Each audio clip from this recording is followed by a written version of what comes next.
ಸಮ ಈಗ ಪ್ರಮುಖವಾಗಿ ಏನಂತಂದ್ರೆ ಇವತ್ತು ಕನ್ನಡ ಪರ ಸಂಘಟನೆ ಬಂದಿತ್ತು, ಒಂದಿಷ್ಟು ಆಕ್ರೋಶ ಹೊರ ಹಾಕಿದ್ರು, ಮನವಿ ಕೊಟ್ಟಿದ್ದಾರೆ. ಏನ್ ಅವರ ಮನವಿ ಉದ್ದೇಶ ಆಗಿದೆ? ಸೊ ಏನ್ ಹೇಳ್ತಾ ಇದಾರೆ ಅಂತ ಅವ್ರ ಮನವಿ ಏನಂತಂದರೆ, ಅವರನ್ನು ದಯವಿಟ್ಟು ನೀವು ಮುಖ್ಯಮಂತ್ರಿಯವರು ಮತ್ತು ಗೃಹ ಮಂತ್ರಿಯವರಿಗೆ ತಾವು ಮಾತಾಡಬೇಕು, ಪತ್ರವನ್ನು ಹಾಕಬೇಕು ಮತ್ತು ಕೇಂದ್ರಕ್ಕೂ ಪತ್ರ ಹಾಕಿ ಅವರನ್ನು ಗಡೀಪಾರು ಮಾಡಿ ಆ ಥರದ್ದು ಅದೆಲ್ಲ ನಮಗೆ ನಾವು ಏನು ಮಾತಾಡಲ್ಲ.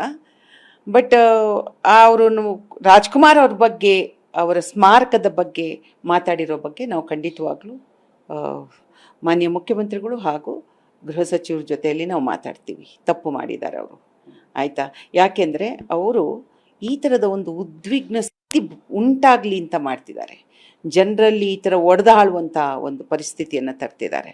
ಇದು ಶಾಂತಿಯಾಗಿ ನಾವು ಇರೋಕ್ಕಾಗಲ್ಲ. ಇವತ್ತಿಲ್ಲ ನಾಳೆ ಒಂಥರ ಬೆಂಕಿ ಹಚ್ಚೋ ಕೆಲಸವನ್ನೇ ಮಾಡಿರೋದು ಅವರು. ಅದರಿಂದ ನಮಗೆ ನೋವಾಗ್ತಿದೆ. ಅವ್ರು ಬೆಂಕಿ ಹಚ್ಚೋ ಕೆಲಸವನ್ನು ಮಾಡಬಾರ್ದಾಗಿತ್ತು. ಈಗ ನಾವು ಖಂಡಿತವಾಗ್ಲೂ ನಾವು ಸರ್ಕಾರದಲ್ಲೂ ಮತ್ತು ಗೃಹ ಸಚಿವರಲ್ಲಿ ಇದನ್ನು ನಾವು ಹೇಳ್ತೀವಿ.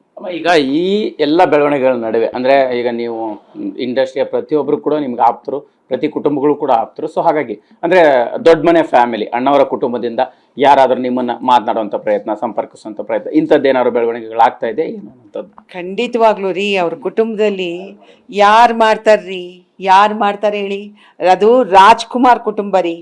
ಚಿತ್ರರಂಗದಲ್ಲಿ ರಾಜ್ಕುಮಾರ್ ಅವರು ಜೀವನದಲ್ಲಿ ನನಗಿಂಥದ್ದು ಬೇಕು ಅಂತ ಕೇಳಿದ ಜೀವನೇ ಅಲ್ಲ. ರಾಜ್ಕುಮಾರ್ ಅವರು ನನಗಲ್ಲ, ನನ್ನ ಭಾಷೆಗೇನು ಬೇಕು, ನನ್ನ ನೆಲಕ್ಕೇನು ಬೇಕು, ನನ್ನ ಜಲಕ್ಕೇನು ಬೇಕು, ನನ್ನವ್ರಿಗೇನು ಬೇಕು, ಇಂಡಸ್ಟ್ರಿ ಬೆಳಿಲಿಕ್ಕೆ ಏನು ಬೇಕು ಅಂತ ಕೇಳದಂಥ ಜೀವ.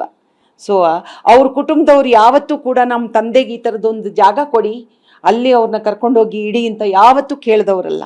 ಅದಲ್ಲಮ್ಮ, ಅವತ್ತಿನ ಪರಿಸ್ಥಿತಿಗಲ್ಲ ನಾನಂದ್ರೆ ಈ ಬೆಳವಣಿಗೆಗಳಾಗ್ತಾ ಇರೋಂಥದ್ರ ಬೆನ್ನಲ್ಲೇ ಸಹಜವಾಗಿ ಒಂದಿಷ್ಟು ಮಾತುಕತೆ ಆ ಥರದ್ದು ಏನಾರು ಆಗ್ತಾ ಇದೆಯಾ ಅಂತ ಅಂದಿನ ಪರಿಸ್ಥಿತಿಗಲ್ಲ. ಖಂಡಿತವಾಗ್ಲೂ ಯಾವತ್ತೂ ತಲೆ ಹಾಕಿದವ್ರಲ್ರಿ, ಯಾವತ್ತೂ ಕೂಡ.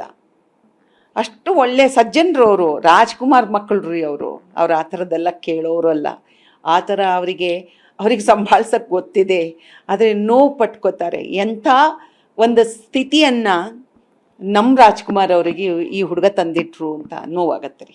ಈಗ ಫೈನಲ್ ಈ ಎಲ್ಲ ಘಟನೆಗಳನ್ನು ಗಮನಿಸ್ತಾ ಇದ್ದಂಗೆ ಅಥವಾ ನಿಮಗೆ ಆಪ್ತ ಮೂಲಗಳ ಮಾಹಿತಿ ಪ್ರಕಾರ ಅವರು ಈ ರೀತಿ ಮಾತಾಡ್ಲಿಕ್ಕೆ ಏನಾದ್ರೂ ಉದ್ದೇಶ ಇದೆಯಾ, ಅಥವಾ ಯಾರಾದ್ರೂ ಇದರಿಂದ ಒಂದು ರೀತಿ ಷಡ್ಯಂತ್ರ ಅನ್ನೋ ರೀತಿಯಲ್ಲಿ ನಡೀತಾ ಇದೆಯಾ, ಹೇಗೆ ಅನ್ನುವಂಥದ್ದು? ಮತ್ತೆ ಫೈನಲ್ ನೀವೇನು ಕರೆಸಿ ಯಾವಾಗ ಮಾತಾಡೋಂಥ ಸಾಧ್ಯತೆಗಳು? ನಾವು ಇವಾಗಲೇ ಅವರಿಗೆ ಇವತ್ತು ನಮ್ದು EC ಇದೆ, ECಯಲ್ಲೇ ಇದ್ರ ಬಗ್ಗೆ ತೀರ್ಮಾನ ತಗೋತೀವಿ. ಅವ್ರನ್ನೂ ಕರೆಸಿ ಮಾತಾಡಬೇಕು, ತಿಳಿ ಹೇಳಬೇಕಾಗತ್ತೆ ಆತನೂ ಕರೆಸಿ ಮಾತಾಡ್ತೀವಿ ನಾವು. ನಂತರ ಏನು ಕ್ರಮ ತಗೋಬೇಕು ಅನ್ನೋದು ಸರ್ಕಾರದ ಜೊತೆನೂ ಮಾತಾಡ್ತೀವಿ.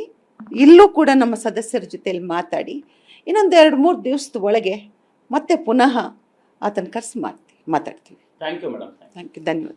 ಎಸ್, ಇದಿಷ್ಟು ಫಿಲಂ ಚೇಂಬರ್ನ ಅಧ್ಯಕ್ಷ ಆಗಿರ್ತಕ್ಕಂಥ ಜಯಮಾಲ ಅವರ ಮಾತಾಗಿರ್ತಕ್ಕಂಥದ್ದು. ಸದ್ಯದಲ್ಲೇ ಚೇತನ್ ಅವರಿಗೆ ಒಂದು ನೋಟಿಸ್ ಕೊಡ್ತೀವಿ, ಕರೆಸಿ ಮಾತನಾಡುವಂಥ ಪ್ರಯತ್ನ ಮಾಡ್ತೀವಿ, ಅವರ ಹೇಳಿಕೆ ನಾವು ಕೂಡ ಖಂಡಿಸ್ತೀವಿ ಅನ್ನೋ ರೀತಿಯಲ್ಲಿ ಮಾತನಾಡಿರ್ತಕ್ಕಂಥದ್ದು. ಕ್ಯಾಮ್ರಾ ಪರ್ಸನ್ ಮಹಂತೇಶ್ ಜೊತೆ ಮಾಲ್ತೇಶ್ ಚೆಗ್ಗಿನ್, TV9 ಬೆಂಗಳೂರು.